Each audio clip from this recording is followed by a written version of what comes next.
This audiobook is brought to you by From the Void Publishing, in partnership with their upcoming book, Into the Void Volume 1, available soon. Beyond the Veil. Dr. John Randall stood there thinking of what he and his two colleagues had achieved in just 3 years. Justin Lincoln and Jake Austin had been there through it all. "We did it," John said. They stood in front of the large machine, which was a reclined chair that looked like it belonged in a dentist's office. Directly above it was a metal device that looked like a large telescope. The only difference between the machine and a telescope was it had a long, thin needle and something that looked like a pair of tweezers coming from where you would look through a telescope. They all stood there admiring their work. None of them spoke, but they all thought of what brought them here. They all knew that there were colors, lights, perhaps something even greater hidden behind a nerve in the human eye.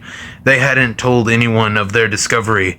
They knew with no real proof everyone would think that they were crazy, especially when they heard the knowledge had come from a voice in a dream. "Ready for a human test?" asked John. "As ready as we'll ever be," Jake said nervously. "I'll do the controls," Justin said confidently. John walked over to the machine and laid in the chair.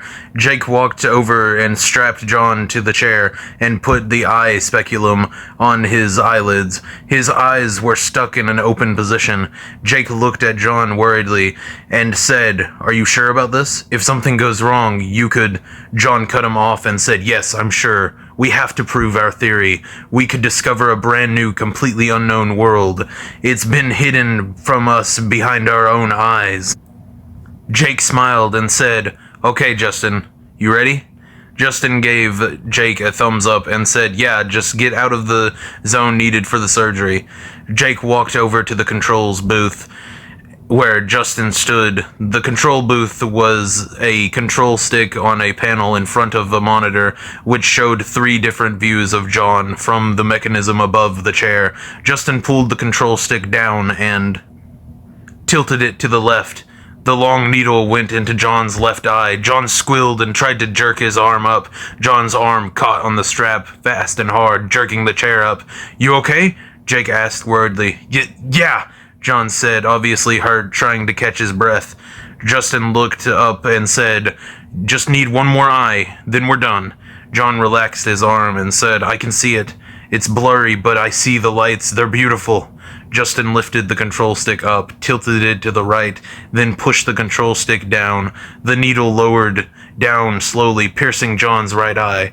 The tweezers then slowly lowered and grabbed a small red vein. Justin lifted the control stick and watched the monitors as a red vein around 3 and 4 inches was pulled from the eye. John laid there. "John, you okay?" Jake asked. John said nothing, but he saw so much. They saw him lying there, but he saw himself up and walking in a brand new world. He looked around. Nothing but a huge spanning world of red rock-like structures and an inch or so of dark black liquid covering the ground of the entire seeable area. John looked up. He put his hand over his eyes to protect them from the light of the 3 dark purple stars in the sky. They were roughly the size of the sun, but they were all much closer to this land than the sun John saw every day was to the world John knew. He looked to the left and saw a huge ocean of dark black liquid. He walked towards it. He walked 15 yards when the ground went from the red rocky substance to the light gray sand. John stood 10 yards from the ocean. There was a sound from the water, like a sigh. "Hello?" John asked. His voice shook the entire world and was in a much higher pitch than seemed humanly possible. John put his hand over his mouth quickly, startled by the power of his voice in this new world. Something under the black liquid slowly emerged. It hovered out of the water, then above the water. It floated there, 50 feet over the water, a huge, dripping, veiny, pulsating sphere made of interconnected lumps of bloody meat. John Randall, the being from planet Earth, it said. Its voice hurt John's ears worse than anything he'd ever experienced before. What are you? John asked. His voice shook the world once again. The one who called you, it answered. My dream? John asked, obviously confused. Yes, the instructions for my machine, it said. John looked even more confused as he asked, why us? The sphere was pushed open by a long, bright red arm. The black liquid and chunks of meat slid off of it. The arms broke and elongated all the way down to the beach and grabbed John. Then the arms shot back to the top like a rubber band that was pulled too far. The hands held John in the air. John smelled rotting meat. He took a long breath in. The more he smelled the stench, the cloudier his mind became.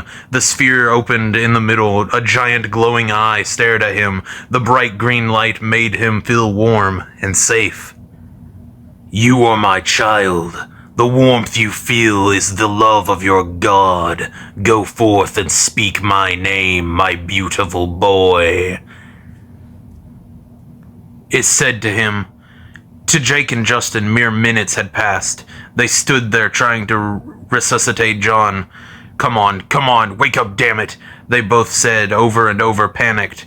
John opened his eyes slowly. Oh, thank God, they both said, with a sigh of relief. Are you okay? Jake asked after taking off the restraints.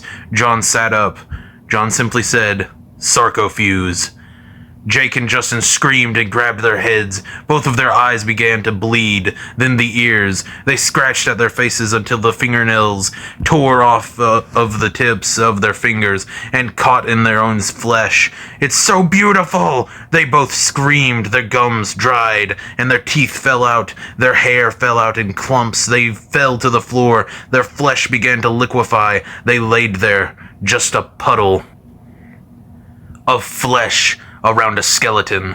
John walked out of the room, dedicated to spreading the name of his God.